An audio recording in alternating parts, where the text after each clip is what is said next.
একজন মাদ্রাসা শিক্ষক যিনি হিমশিম খেতেন মাসের শেষে সংসার চালাতে, আজ সেই মানুষটি পরিচিত হয়েছেন এলাকার মডেল চাষী আমির নামে। ধামরাই উপজেলার বাথুলি গ্রামের এই মানুষটির জীবন যেন বইয়ের পাতায় লেখা এক অনুপ্রেরণার গল্প। শুরুটা হয়েছিল কষ্টের ভিতর দিয়ে। মাদ্রাসার সামান্য বেতন দিয়ে সম্ভব হচ্ছিল না সংসার টেকানো। শৈশবে বাবার সঙ্গে কৃষিকাজে সাহায্যে হাত বাড়ানো সেই স্মৃতি থেকেই শুরু করেন ছোট আকারের সবজি চাষ। পরিবারের চাহিদা মিটিয়ে যখন বাড়তি সবজি বাজারে বিক্রি হলো, তখনই তার ভেতরে জন্ম নিল নতুন আগ্রহ। জমি বর্গা নিয়ে এগিয়ে গেলেন আরও এক ধাপ। এরপর আর পেছনে তাকাতে হয়নি তাকে। এখানে বিভিন্ন ধরনের সবজি চারা উৎপাদন করে থাকি।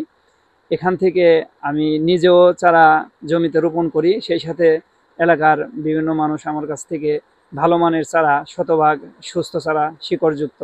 এখন প্রায় 10 বিঘা জমিতে তিনি করছেন মিশ্র আবাদ। এক মৌসুমে পেঁপে, শসা ও কলা, আবার অন্য মৌসুমে টমেটো, গাজর, ক্যাপসিকাম, সব জায়গায় মিলেছে সাফল্য। অন্তত 3টি ফসল একসঙ্গে লাগান তিনি, কারণ তার বিশ্বাস একটা ফসলে ক্ষতি হলেও বাকি দুটিতে তা পুষিয়ে নেওয়া সম্ভব। ইদানিং আদা চাষ অলরেডি শুরু করে দিয়েছি, সেগুলো রোপণ করেছি। আশা করি সামনে ইনশাল্লাহ ওখান থেকে ভালো একটা প্রফিট পাবো।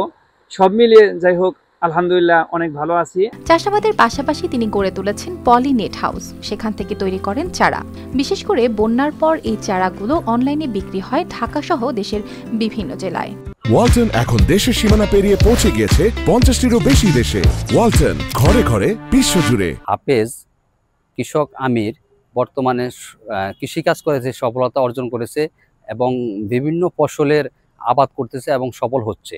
এতে ধামরাই অনেক যুবকরা হাফেজ আমিরকে দেখে কৃষিকাজের দিকে আগ্রহ প্রকাশ করছে। ফলাফল, আজ তার মাসিক আয় দাঁড়িয়েছে প্রায় 1.5 লাখ টাকায়। তার জমিতে আরও কয়েকজন কাজ করছেন। অর্থাৎ তিনি শুধু নিজেকে স্বাবলম্বী করেননি, এলাকার মানুষের জন্য কর্মসংস্থান তৈরি করেছেন। আমাদের চাষী আমির হোসেন ভাইয়ের পরামর্শক্রমে আমি এরকম ভাবে জমিনের মধ্যে অবসর সময়ে এরকম কৃষি আবাদ শুরু করি। তাতে আলহামদুলিল্লাহ এখন আমি অনেক লাভবান হইতেছি। এই জন্য উপজেলা কৃষি অধিদপ্তর তাকে দিয়েছে বিশেষ প্রশিক্ষণ, আর সরকারি সহায়তায় পলিনেট হাউসও গড়ে তুলেছে। ক্রান্তিকালীন সময়ে বন্যা আক্রান্ত যখন হয়েছিল, তখন বিভিন্ন উচ্চমূল্যের ফসলের চারা বিক্রি করেছেন।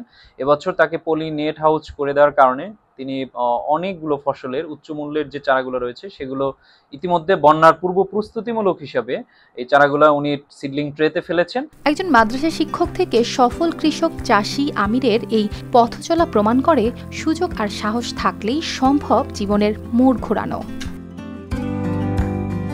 News desk, RTV।